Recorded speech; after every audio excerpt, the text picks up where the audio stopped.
Hello everyone, कैसे हैं आप सभी। आशा करती हूँ आप सभी अच्छे होंगे। हिंदी की क्लास में आप सभी का स्वागत है। इसमें हम हिंदी देखेंगे UPSI, SSC, UP constable, HTET, CTET और जो भी आने वाले एग्जाम है उनके लिए। तो हम अपनी क्लास को एक मोटिवेशनल कोटेशन के साथ स्टार्ट करते हैं। तकदीर तेरे हाथों में है, लकीरों में नहीं। तकदीर तेरे हाथों में है, लकीरों में नहीं। तुझ में वो ताकत है कि तू तकदीर को भी बदल सकता है। तुझ में वो ताकत है कि तू तकदीर को भी बदल सकता है। और जो तूने सोचा है वह तू कर सकता है। और जो तूने सोचा है वह तू कर सकता है।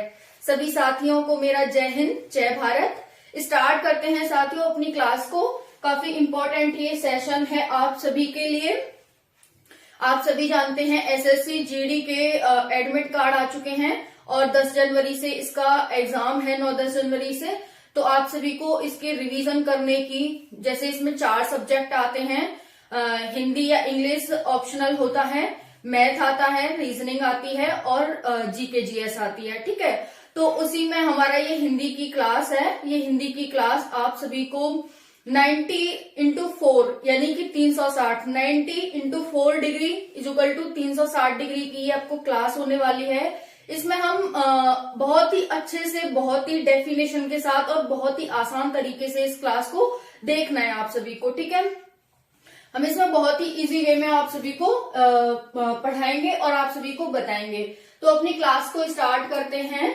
कल हमने क्या देखा था? कल हमने देखा था स्वरों के भेद, कि स्वर के कितने भेद होते हैं। आज हम इस क्लास में देखेंगे व्यंजन के भेद। ठीक है, व्यंजन होते हैं। अब व्यंजनों के भेद कितने होते हैं हम देखेंगे। व्यंजनों के भेद कह लो चाहे प्रकार कह लो, एक ही बात है। तो यहाँ पर हम देखने वाले हैं, देखो ये है व्यंजन के भेद या प्रकार। पहला इसका भेद या प्रकार है उच्चारण स्थान के आधार पर स्पर्शी व्यंजन। देखो हमने क्या देखा था? हमने देखा था कि बहुत सारे वर्ड होते हैं जिन वर्णों से मिलकर के एक वर्णमाला बनती है।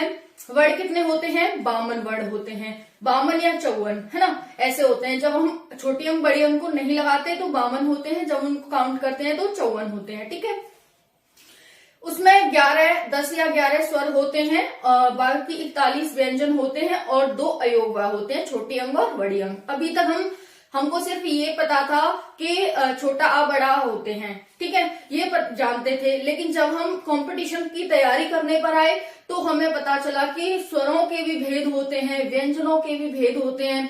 और सिर्फ एक ही नहीं होता, व्यंजनों में बहुत सारे अलग अलग तरीके के भेद होते हैं। तो आज हम इसमें यही देखेंगे कि स्वर व्यंजन के भेद। आप सभी को क्लियर हो गया होगा कि वर्ड होते हैं बहुत सारे, उनसे मिलकर के वर्णमाला बनती है। वर्णमाला में स्वर होते हैं, व्यंजन होते हैं और अयोगवा होते हैं। स्वर 10 या 11, व्यंजन 41 और उसके बाद अयोगवा छोटी अंग और बड़ी अंग 2 होते हैं। इसी से मिलकर के पूरी वर्णमाला बनती है। लेकिन फिर हम इसमें अलग अलग जब करने पर आते हैं, डिफाइन करते हैं इसको अलग अलग, कि इसको अंतस्थ व्यंजन कहते हैं, इसको स्पर्शी व्यंजन कहते हैं, इनको तो बहुत सारे इसके टाइप होते हैं, वही हम देखने वाले हैं इसमें। देखो पहला है उच्चारण स्थान के आधार पर स्पर्शी व्यंजन। उच्चारण स्थान के आधार पर स्पर्शी व्यंजन। तो आपको क्या ध्यान रखना है कि स्पर्शी व्यंजन हम पहला टाइप पढ़ रहे हैं कि स्पर्शी व्यंजन कौन होते हैं, क्या होते हैं। तो यहाँ पर देख सकते हैं 5 वर्णों के समूह में बांटा गया है स्पर्शी व्यंजनों को। 5 वर्णों का समूह होता है। वर्ड कौन सा होता है? छोटा आ एक वर्ड हो गया, बड़ा आ दूसरा वर्ड हो गया, का कबूतर ये वर्ड हो गए। तो वर्ड मैंने पहली ही क्लास में आपको क्लियर कर दिए थे। तो 5 वर्णों के समूह में बांटा गया है इनको। 5 × 5 25 वर्ड होते हैं किसमें? स्पर्शी व्यंजन में। स्पर्शी व्यंजन में 25 वर्ड होते हैं। देखते हैं कौन कौन से। पहला है कवर्ण, चवर्ण, टवर्ण, तवर्ण और पवर्ण, यानी कि क, च, ट, त, प। ऐसे याद कर लोगे।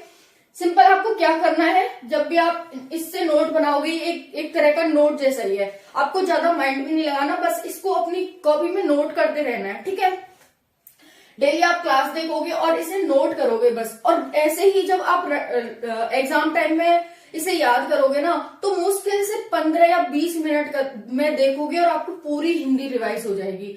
मैंने इस तरह से इन क्लासों को डिफाइन किया है, ठीक है। तो आप सभी को यहाँ पर देखना है, जब आप 5 वर्णों का समूह बनाएंगे तो कैसे बनाएंगे?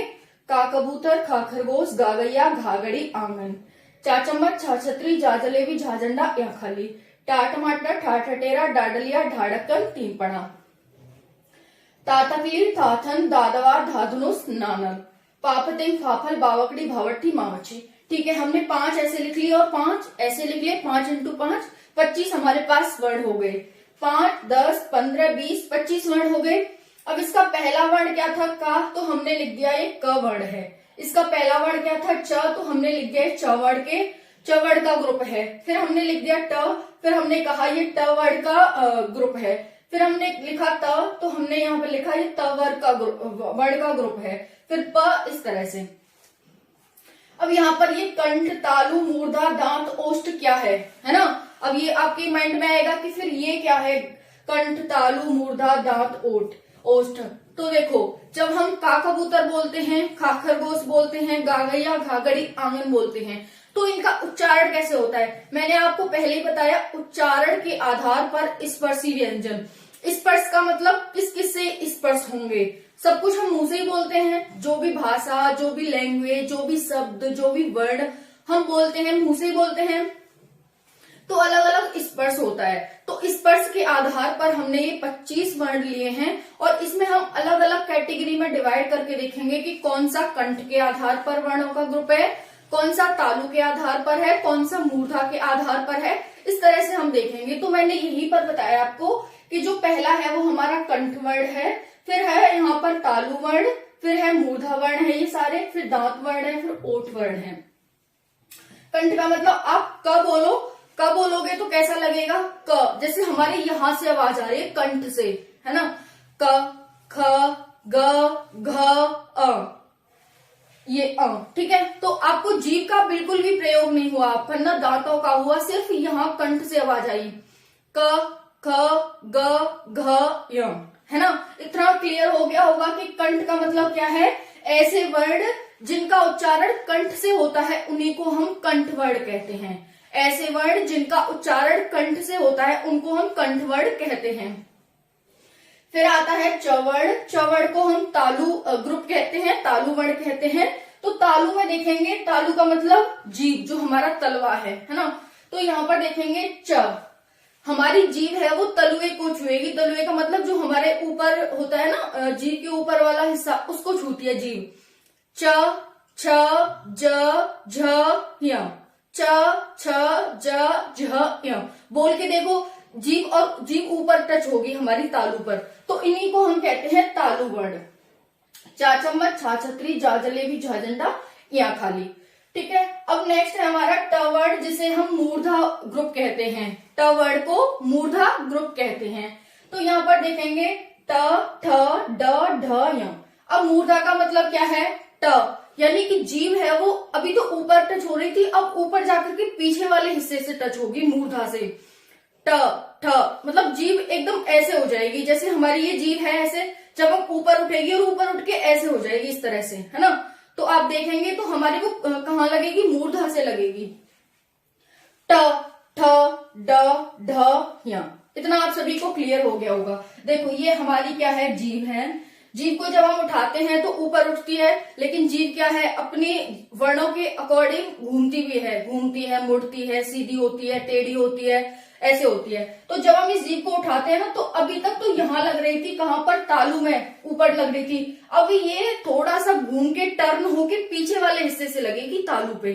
ठीक है, तो इसी को हम मूर्धा कहते हैं। समझ में आ गया होगा आप सबके? सब बोल के देखना और बोल के आपको महसूस होगा कि हाँ ये इस तरह से यहाँ पर होता है हमारा मूर्धा। ठीक है, तो आप प्रैक्टिकल करके देखना, क्योंकि थ्योरी से अच्छा होता है प्रैक्टिकल। हम समझकर जब चीज करते हैं, तो आप समझकर जब करोगे ना मूर्धा को, पहले तालु बोल के देखना, च, छ, ज, सीधी जीभ ऊपर यहाँ लगेगी आगे की साइड। लेकिन जब आप मूर्धा की बात करेंगे, ट, ठ, ड बोलेंगे तो पीछे की साइड लगेगी। प्रैक्टिकल करके देखना, आप सभी को क्लियर हो जाएगा। तो ट, ठ, ड, ढ, य कौन से होते हैं? ये मूर्धा ग्रुप के होते हैं और ट वर्ण होता है।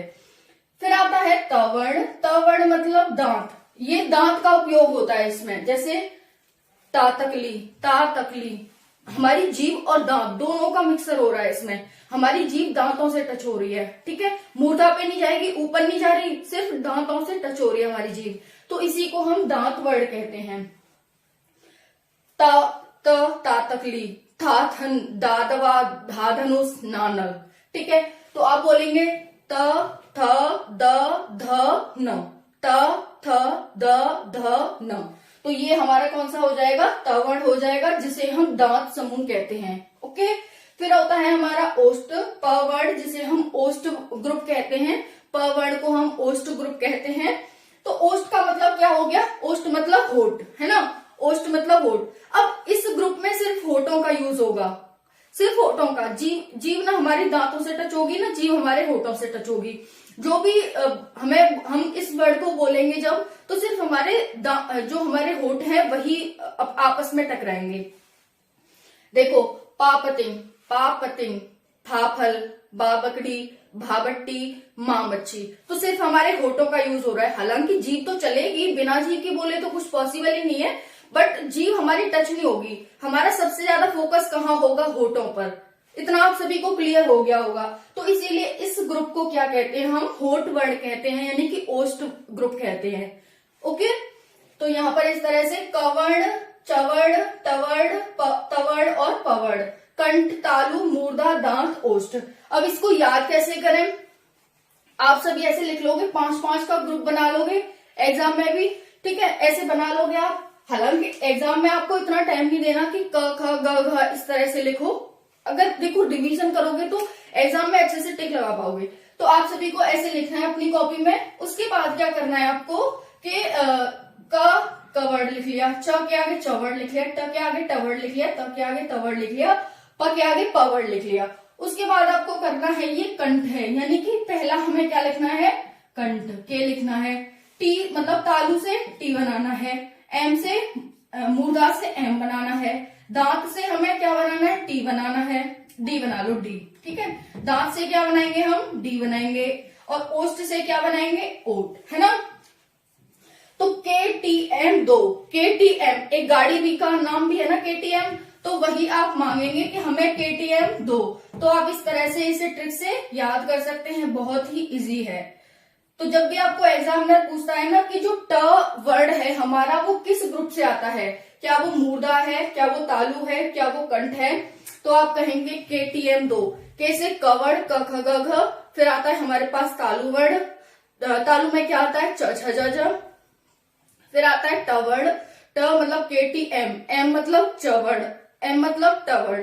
तो इसी वजह से क्या हो जाएगा, जो टा टमाटर होगा वो हमारा क्या होगा, मूर्धा का वर्ड होगा, मूर्धा ग्रुप का होगा। तो इस तरह से आप एग्जाम में करेंगे, बनाएंगे नहीं, वहां पर बनाने के लिए आप क्या करेंगे, माइंड में करने के लिए एग्जाम में ज्यादा से ज्यादा प्रैक्टिस करेंगे पहले, ठीक है।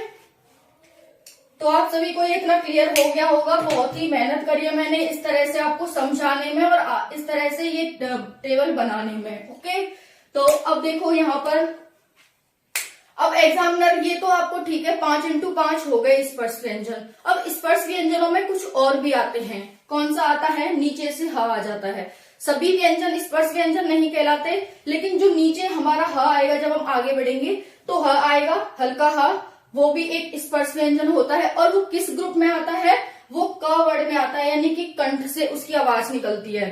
हल्का हा, हल्का हा, हल्का हा, हल्का हा, यहां से आवाज निकल रही है कंठ से, ठीक है। वैसे ही यायब और सीटी वाला सा, सीटी वाला सा किस में आते हैं, तालु वर्ण में। तालु मतलब हमारी जीभ और ऊपर जो मूर्धा है वो टच होगी, है ना। तो आप देख सकते हैं य श श इस तरह से। तो ये इसीलिए हमने तालु वर्ड में रखे हैं यायब और सीटी वाला सा। फिर आता है ये पेट चीरा सा, पेट चीरा सा यानी कि मूर्धा, हमारी जीभ मूर्धा को टच करेगी। तालु में क्या होती है, हमारी जीभ ऊपर टच करती है तालु पे, मूर्धा का मतलब हमारी जीभ मूर्धा पर टच करेगी, पीछे जाके टर्न होके पीछे टच करेगी, उसी को हम मूर्धा कहते हैं। तो पेट चीरा सा, पेट चीरा सा, पीछे जाके बोला जा रहा है, तो ये इसमें आ जाएगा मूर्धा वर्ड में। फिर आ जाएगा दांत में सरल। अब देखो दांत का मतलब हमने कहा था हमारी जीभ दांत को टच करती है, स र ल, स र ल। तो इस तरह से हमने इन तीनों को किस में रखा है, दांत वर्ड में रखा है। फिर आ गया हमारे पास, इसमें कोई आ नहीं है, ओष्ठ में ये 5 ही है, ठीक है।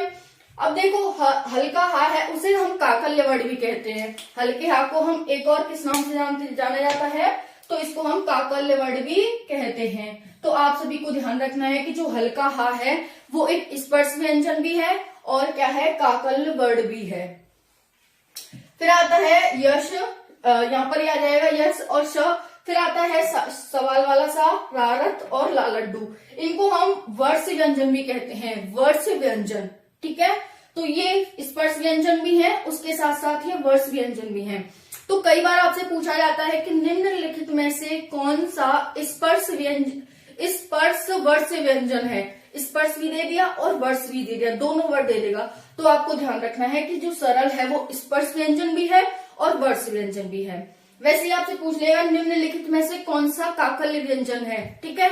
तो काकल्य व्यंजन का आप बताएंगे हल्का हा। अब वही मान लो उसने दे दिया कि निम्नलिखित में से कौन सा स्पर्श व्यंजन है।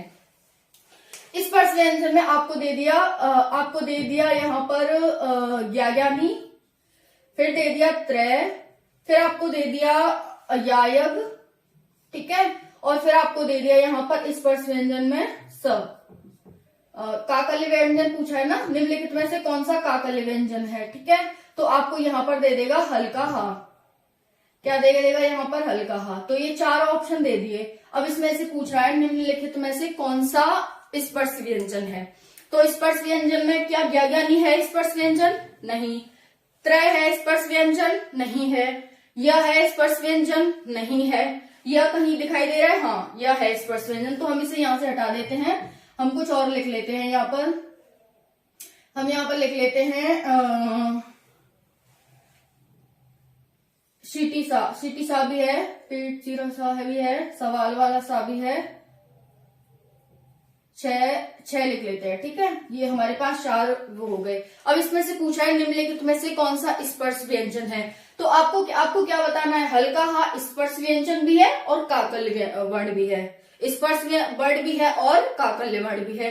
तो आप सभी को इस तरह से वो ऑप्शन देगा आपको। अब आप कहेंगे कि हमने तो 5x5 पढ़ा था, इसीलिए मैंने यहाँ लिख दिया है कि आपको सिर्फ 5x5 ही नहीं पढ़ना, बल्कि इसमें हाहर आता है। और हाहर किस में आता है, तो कंठ वर्ड में आता है, कंठ ग्रुप में आता है। इस तरह से भी ध्यान रखना है, ठीक है। तो इसीलिए इसे क्या कहा गया है, 90x4 डिग्री की क्लास कहा गया है, 90x4 डिग्री की क्लास। सभी 360 डिग्री कहते हैं, लेकिन हम कहेंगे इसे क्या, 90x4 डिग्री की ये क्लास है।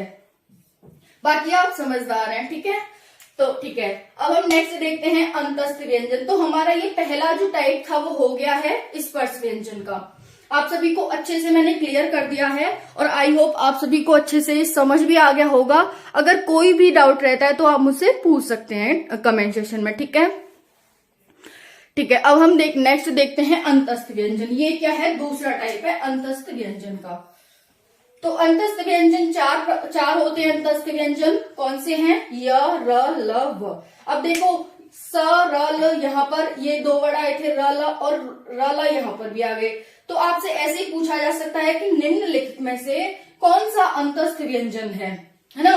कौन सा अंतस्थ व्यंजन है, तो अंतस्थ व्यंजन र, ल यहाँ पर भी है और र, ल यहाँ पर भी है। यानी कि र और ल स्पर्श व्यंजन भी हैं और र और ल अंतस्थ व्यंजन भी हैं। इतना आप सभी को ध्यान रखना है। और र और ल वर्ष व्यंजन भी हैं। तो कुछ भी आपसे पूछा जाता है ना एग्जाम में रख करके कंफ्यूज करने के लिए, तो आप सभी को ध्यान रखना है कि र और ल वर्ष व्यंजन में भी आता है, र और ल स्पर्श व्यंजन में भी आता है, र और ल अंतस्थ व्यंजन में भी आता है। तो यहाँ पर ये हो गया। अब र को क्या कहते हैं, र को एक और नाम दे दिया लुंठित या प्रकंपित व्यंजन। तो हमने क्या देखा, अंतस्थ व्यंजन होते हैं, 4 होते हैं अंतस्थ व्यंजन। एग्जामिनर आपसे ऐसे भी पूछ सकता है कि अंतस्थ व्यंजनों की संख्या कितनी होती है। अंतस्थ व्यंजनों की संख्या कितनी होती है, तो आप बताएंगे 4 होती है। ओके, निम्नलिखित में से कौन सा अंतस्थ व्यंजन है, तो इन चारों में से आपको एक न एक तो ऑप्शन में दे रखा होगा, तो आपको टिक लगाना है कि य, र, ल, व ये 4 अंतस्थ व्यंजन होते हैं और इसमें से एक टिक लगाना है।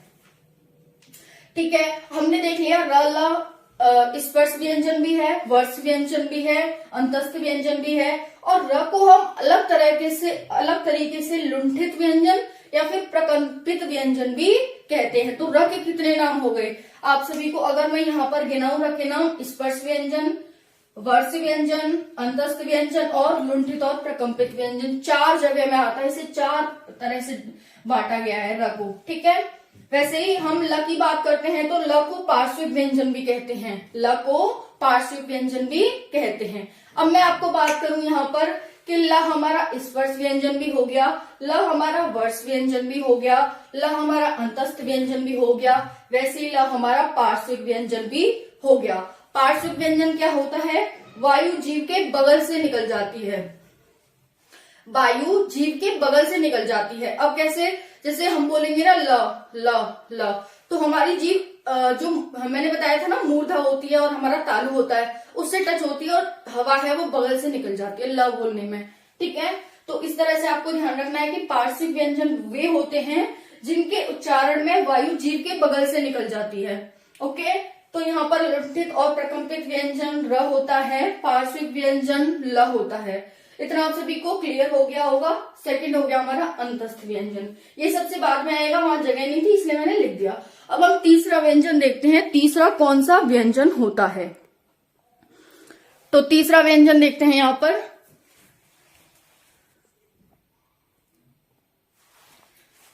देखो तीसरा है ऊष्म या संघर्षी व्यंजन, या तो ऊष्म कह सकते हो आप या फिर संघर्षी व्यंजन कह सकते हो। तो ऊष्म संघर्षी व्यंजन, इसकी भी संख्या 4 होती है। कितनी होती है, 4 होती है।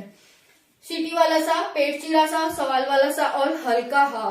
सीटी वाला सा, पेट चीरा सा, सवाल वाला सा और हल्का हा। इंटरेस्टिंग बात यह है कि ये चारों ही एक ही लाइन में आते हैं, जैसे एक ही हम जब बोलते हैं तो क्रम से आते हैं, सीटी वाला सा, पेट चीरा सा, सवाल वाला सा, हल्का हा।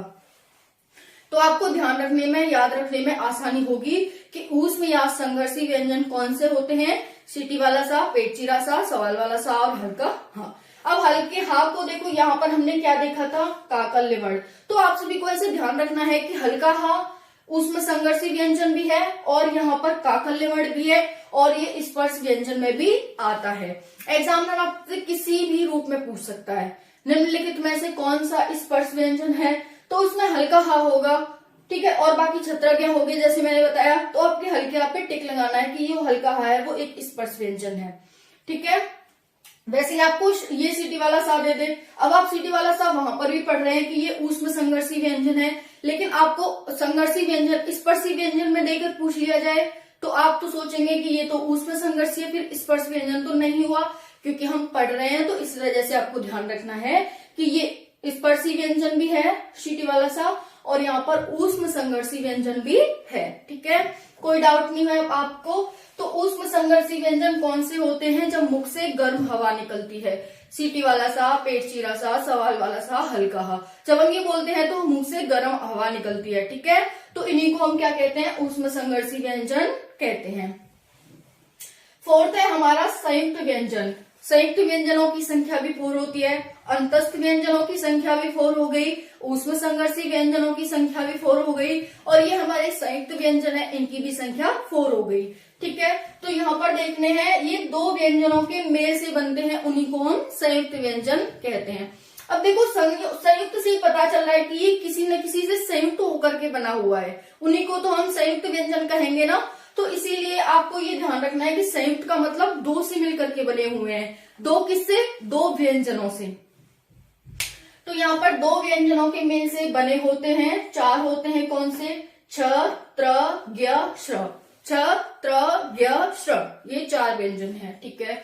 तो यहाँ पर आप देख सकते हैं छ किससे मिलकर के बनता है, ठीक है। हमने ये तो पढ़ लिया कि 2 व्यंजन है, लेकिन कौन कौन से 2 व्यंजन है, तो आप ध्यान रखेंगे यहाँ पर छ को क और श 2 व्यंजन है, इसमें छ, क और श 2 व्यंजन है, ये हलंत लगा हुआ है, इसका मतलब ये व्यंजन है, ठीक है। तो छ, क, श, त्र, त, र, ज्ञ, ज, अ और श्र, स, र। जब आप इन्हें 2-3 बार पढ़ेंगे ना तो अपने आप ही आपको इसकी ट्रिक सी और अपने आप ही याद हो जाएगा कि जब भी आप सुनेंगे ना संयुक्त व्यंजन तो छत्र, ज्ञ, श्र। छ मतलब छ मतलब कश, छ मतलब कश, त्र मतलब तर, ज्ञ मतलब ज, श मतलब शर, ऐसे इस तरह से।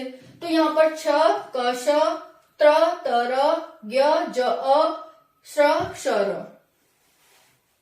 इतना आप सभी को क्लियर हो गया होगा संयुक्त व्यंजन जो हमारा फोर्थ टाइप है व्यंजन का प्रकार में। फिर आता है फिफ्थ उच्छिक्त या फिर द्विगुण व्यंजन। दोनों नाम है, आपको दोनों नाम ध्यान रखने हैं। एग्जामिनर आपसे कैसे भी दे सकता है, उच्छिक्त व्यंजन दे देगा तो आप कंफ्यूज हो जाएंगे कि द्विगुण व्यंजन पढ़ा था हमने तो अब द्विगुण पढ़ेंगे तो उच्छिक्त से कंफ्यूज हो जाएंगे। इसीलिए आपको दोनों ही शब्दों को ध्यान में रख करके चलना है। जैसे ही यहाँ पर ऊष्म और संघर्षी व्यंजन, वैसे ही आपको यहाँ पर उच्छिक्त और द्विगुण व्यंजन, ठीक है। इनकी संख्या 2 होती है, कौन से, ड और ढ। इनकी संख्या 2 हो गई, ड और ढ। तो ये आपको ध्यान रखना है, उच्छिक्त व्यंजन या द्विगुण व्यंजन ड और ढ होते हैं। फिर आता है सिक्स्थ द्वित व्यंजन। सिक्स्थ कौन सा होता है, द्वित व्यंजन। ये कौन सा है, द्वित व्यंजन का मतलब होता है 2 बार। द्वित मतलब 2 बार, ऐसा वर्ड जो 2 बार आया हो, एक बार आधा आया हो और एक बार पूरा आया हो, उसी को हम द्वित व्यंजन कहते हैं। द्वित व्यंजन वे होते हैं जो द्वित व्यंजन वे वर्ण होते हैं जो 2 बार आते हैं, एक बार आधा और एक बार पूरा, उन्हीं को हम द्वित व्यंजन कहते हैं। लल्ला, यानी कि देखो यहाँ पर ला एक बार पूरा आया है, एक बार आधा आया है। बल्ला एक बार पूरा आया है, एक बार आधा आया है। दिल्ली एक बार पूरा आया, एक बार आधा। वैसे ही मतलब कोई भी वर्ड हो गया, पल्ला हो गया, पन्ना हो गया, पन्ना, ऐसा नहीं है कि ला ही आएगा, नानल भी आ जाएगा। पन्ना बोलेंगे तो एक बार पूरा ना आएगा, एक बार आधा ना आएगा। वैसे हम बोल सकते हैं कप्पा, कप्पा तो एक बार पूरा पा आ रहा है, एक बार आधा पा आ रहा है। कप्पा हम कैसे लिखते हैं, इस तरह से हम कप्पा लिखेंगे तो पूरा आ रहा है, एक बार आधा पा आ रहा है। तो इस तरह से आपको ये ध्यान रखना है और ज्यादा से ज्यादा प्रैक्टिकल करने की कोशिश करना है। ये हिंदी रटना नहीं है, आपको रटने से याद भी नहीं होगी और समझ में भी नहीं आएगी। तो सिर्फ पढ़ के आगे नहीं बढ़ना है, बल्कि हमें क्या करना है, इनको समझना है। और ये सब हिंदी जो पढ़ते हैं ना हम कॉम्पिटिशन के लिए, वो पूरी ही हिंदी क्या है, प्रैक्टिकल है। तो द्वित व्यंजन हो गए जिसमें एक पूरा वर्ड आए, एक आधा वर्ड आए, उसी को हम द्वित व्यंजन कहते हैं। यानी कि 2 बार जो भी वर्ड आता है उसे द्वित व्यंजन कहते हैं। फिर आता है 7वां है हमारा वर्ष व्यंजन। जैसा कि हमने यहाँ पर देखे थे वर्ष व्यंजन, तो वर्ष व्यंजन कौन से होते हैं, जीभ मसूड़ों को छूती है। मैंने अलग से भी बता दिया। देखो ये तो मैंने यहाँ पर आपको रिवीजन टाइप में एक अच्छी नोट देने के लिए लिख दिया है यहाँ पर, ठीक है। तो यहाँ पर ये तो मैंने एक नोट देने के माध्यम से लिख दिया है कि ह को हम स्पर्श व्यंजन भी काउंट करते हैं, काकल्य मणि भी होता है और यहाँ पर उसमें संघर्षी भी होता है। लेकिन मैं अलग अलग देती तो आपको हो जाता, मतलब बहुत ही कंफ्यूजन हो जाती। तो यहाँ पर मैं इसलिए बताती जा रही हूँ आपको कि इस तरह से मैंने वो वहां पर भी रखा है, यहाँ पर भी रखा है। इसका मतलब इसके कई नाम होते हैं। ये उसमें संघर्षी में भी आता है, काकल्य में भी आता है और स्पर्श व्यंजन में भी आता है। वर्ष व्यंजन कौन से होते हैं, जीभ मसूड़ों को छूती है, जैसे सरल, जैसे हमने यहाँ लिखा है सरल, वो तो मैंने यहाँ लिख दिया। लेकिन ये इसका अलग है, वर्ष व्यंजन है, क्योंकि ये स्पर्श व्यंजन में भी आता है, इसलिए मैंने यहाँ पर भी लिख दिया। फिर होता है दंतोष्ठ व्यंजन, जो कि 8वां टाइप है, जिसमें सिर्फ व आता है। वाह वकील, वाह वकील, वाह वकील। दंतोष्ठ का मतलब क्या होता है, दंतोष्ठ का मतलब दांत और ओठ। दांत और होठ हमारे दोनों टच होते हैं। जब हम वाह वकील बोलते हैं तो कैसे बोलते हैं, वाह वकील, वाह वकील, वाह वकील। तो दांत और होठ दोनों का ही इसमें मिश्रण हो रहा है, दोनों ही आप एक दूसरे से टच हो रहे हैं, वाह वकील, ठीक है। तो इस तरह से आपको ध्यान रखना है। जो दंतोष्ठ व्यंजन कौन सा है, वाह वकील होता है, वो हमारा दंतोष्ठ व्यंजन होता है। फिर नेक्स्ट है हमारा नौवा है हमारा, कौन सा होता है, इसमें है उच्चारण में स्वर तंत्रियों में कंपन के आधार पर व्यंजन। जब हम उच्चारण करते हैं तो स्वर तंत्रियों में जो कंपन होता है उसके आधार पर हम कौन से व्यंजन होते हैं हम ये देखने वाले हैं, ठीक है। तो यहाँ पर है उच्चारण में स्वर तंत्रियों में कंपन के आधार पर 2 प्रकार के होते हैं, एक घोष जिसे हम सघोष भी कहते हैं, दूसरा होता है अघोष, यानी अघोष और सघोष। सघोष को हम घोष भी कह सकते हैं और सघोष भी कह सकते हैं, अघोष को सिर्फ हम अघोष ही कहेंगे। घोष और सघोष, पहले अघोष समझो। मतलब घोष तो है, मतलब घोष का अपोजिट अघोष हो गया, घोष का अपोजिट अघोष। तो यहाँ पर अघोष कौन से हो जाएंगे, पहला और दूसरा। पहला और दूसरा वर्ण होगा वो हमारा अघोष कहलाएगा। जैसे का कबूतर खा खरगोश, ये दोनों पहले वर्ण हैं, तो ये क्या है, ये अघोष है। वैसे टा टमाटर ठा ठटेरा, टा टमाटर कौन सा है, मूर्धा है ना, मूर्धा ग्रुप का ट वर्ड है हमारा। तो ये क्या हो जाएंगे, पहला और दूसरा है, तो ये हमारे हो जाएंगे अघोष वर्ण। फिर आता है सीटी सा, पेट चिरा सा, सवाल वाला सा। अब देखो हमने सीटी सा कहाँ कहाँ देखा है। सीटी सा हमने अघोष में भी देख लिया, सीटी सा हमने ऊष्म संघर्षी में भी देख लिया, सीटी सा हमने स्पर्श व्यंजनों में भी देख लिया। तो कितनी जगह हमने सीटी सा देख लिया। तो आप सभी को इस तरह ध्यान रखना है कि अगर सीटी सा हमसे पूछा जाता है स्पर्श में, तो हम स्पर्श में भी इसे ठीक कर सकते हैं। अघोष में रख करके पूछा जाता है तो हम अघोष में भी इसे ठीक कर सकते हैं। और उसमें संघर्षी में पूछा जाता है तो वहां पर भी हम इसे टिक कर सकते हैं कि ये इस तरह से। तो सीटी वाला सा, पेट चिरा सा, सवाल वाला सा भी अघोष में आते हैं, ये तीनों भी अघोष में आते हैं। फिर होता है घोष या सघोष, इसमें आता है तीसरा, चौथा, पांचवा वर्ड। इसमें एक और दूसरा वर्ड आया था, पहला और दूसरा वर्ड, इसमें तीसरा, चौथा और पांचवा वर्ड आता है, प्लस य र ल व ह आता है। दूसरा, तीसरा, चौथा, पांचवा वर्ड प्लस य र ल व ह।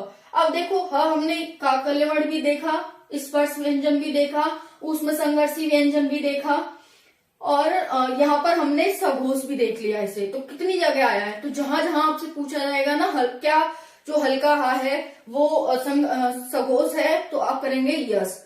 क्या वो स्पर्श व्यंजन है, यस। क्या वो काकल्य वर्ड है, यस। क्या वो ऊष्म संघर्षी व्यंजन है, यस। तो 4 जगह आ रहा है। तो य र ल व ह आ गए, इसमें 3 4 5 आ गए। इस तरह से एक और है हमारा, ये 10वां है, 10वां इसका प्रकार है। तो इसे भी देख लेते हैं 10वां प्रकार में क्या बताया रहा है। उच्चारण में प्राणवायु की मात्रा के आधार पर व्यंजन। उच्चारण में यानी जब हम बोलते हैं तो उसमें प्राणवायु के आधार पर, प्राणवायु की मात्रा, प्राणवायु की मात्रा का मतलब वायु कम निकल रही है या वायु ज्यादा निकल रही है। तो प्राणवायु की मात्रा के आधार पर हम यहाँ पर व्यंजन देखने वाले हैं। अब प्राणवायु हमने देखा, प्राणवायु की मात्रा तो कम निकलेगी, उसको हम क्या कहेंगे, अल्प प्राण व्यंजन। ज्यादा निकलेगी तो हम उसे क्या कहेंगे, महाप्राण व्यंजन। जब हम उच्चारण करेंगे तो कम हवा निकलेगी तो उसे अल्प प्राण व्यंजन। जब ज्यादा हवा निकलेगी बोलने में तो उससे क्या कहेंगे, महाप्राण व्यंजन कहेंगे। तो वायु की कम मात्रा जिनके उच्चारण में निकलती है वो सब इसमें आते हैं। जब उच्चारण में अधिक वायु निकलती है तो वो इसमें आते हैं। देखते हैं कौन कौन से आते हैं। 135 वर्ड, जैसे 135 का मतलब हो गया, जैसे ये वाला ग्रुप ले लो, कौन सा ये, प ग्रुप है, ओष्ठ ग्रुप है हमारा, प वर्ण ओष्ठ ग्रुप। मैंने यहाँ कहा कि अल्प प्राण व्यंजन में कौन कौन से वर्ण आते हैं, पहला, तीसरा, पांचवा। यानी पहला कौन सा है, इस ग्रुप में ये है, ये आ जाएगा, तीसरा ये है, ये आ जाएगा, और पांचवा ये है, ये आ जाएगा। यानी कि प, ब और म। तो इसी तरह से चाहे स्पर्श संघर्षी व्यंजन हो, चाहे उसके बाद मामच्छी है, ये मामच्छी के बाद जितने भी व्यंजन हो वो सब किस में आ जाएंगे, 1, 3 और 5 सभी किस में आ जाएंगे, अल्प प्राण व्यंजन में आ जाएंगे। देखो जब हम प बोलेंगे तो कम ही हवा तो निकलेगी, प बोलने में कम हमारी वायु निकलेगी, फ ज्यादा निकल रही है, ब कम, ठीक है, भ ज्यादा, म कम, इस तरह से। तो यहाँ पर वायु की कम मात्रा निकलती है, पहला, तीसरा, पांचवा वर्ड होता है। तो जब भी आपसे बोला जाता है ना कि निम्नलिखित में से कौन सा अल्प प्राण व्यंजन है, तो आप वहां पर देखेंगे क्या ये पहले स्थान पर आता है, क्या ये तीसरे स्थान पर आता है, क्या ये 5वें स्थान पर आता है। अगर वो आता है तो आप उस पर टिक लगा देंगे, जो भी आता है।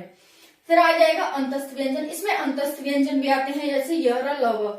तो अल्प प्राण व्यंजन में एक तो 135 वर्ड आता है, यानी पहला, तीसरा, पांचवा वर्ड आता है, और दूसरा अंतस्थ व्यंजन भी आते हैं, य र ल व। ठीक है, तो य र ल व ध्यान रखना है कि कौन कौन सा होता है य र ल व। य र ल व कहाँ कहाँ आता है और इसको हम कितने नामों से जानते हैं। वैसे महाप्राण में इसमें अधिक मात्रा निकलती है वायु की, दूसरा और चौथा, इसमें पहला, तीसरा, पांचवा आ जाएगा, इसमें 2 और 4 छूट गया तो 2 और 4 आ जाएगा। जैसे फाफल और भावट्टी, ये दूसरा है, ये चौथा है। फिर उसके बाद है यहाँ पर ऊष्म संघर्षी, जैसे स दे गए थे ना हमने वहां पे, इसमें इसमें आ जाते हैं वो। तो अंतस्थ व्यंजन ये वाले 4 इसमें आ जाएंगे और महाप्राण ऊष्म में ये वाले आ जाएंगे। तो ऐसे आपसे पूछा जाएगा, पता है क्वेश्चन में कैसे पूछा जाएगा? क्वेश्चन में पूछा जाएगा आपसे कि निम्नलिखित में से कौन सा व्यंजन या कौन सा वर्ण क्या है, पूछा जाएगा निम्नलिखित में से कौन सा वर्ण ऊष्म संघर्षी महाप्राण व्यंजन है। ऊष्म संघर्षी महाप्राण व्यंजन है। तो ऊष्म संघर्षी देखेंगे सीटी वाला सा, पेट चीरा सा, सवाल वाला सा, ठीक है। फिर देखेंगे महाप्राण में सीटी वाला सा, पेट चीरा सा, सवाल वाला सा हल्का आता ही है। इसमें दूसरा और चौथा वर्ड भी आता है। तो आपसे इनमें से मान लो कोई भी दे दिया, ठीक है, तो इनमें से कोई भी दे दिया दूसरा और चौथा, लेकिन उसमें मैच होना चाहिए। सपोज देखो यहां पर देखते हैं, समझते हैं इसे अच्छे से। जैसे एग्जामिनर ने आपको दे दिया निम्नलिखित में से कौन सा वर्ण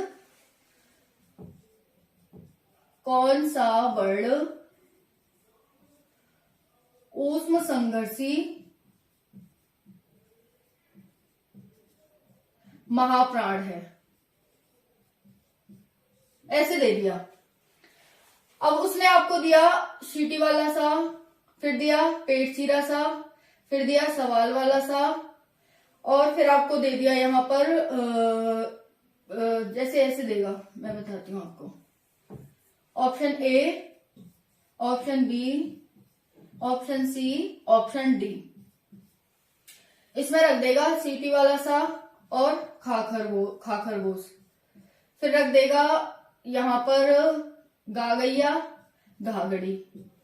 फिर रख देगा चाचक्कू, जाजलेबी। फिर रख देगा यहाँ पर पेट चीरा सा और काकबूतर। अब बताना मुझे, देखो सीटी वाला सा ऊष्म संघर्षी महाप्राण पूछा है ना, तो ऊष्म संघर्षी में कौन सा आता है? सीटी वाला सा आता है।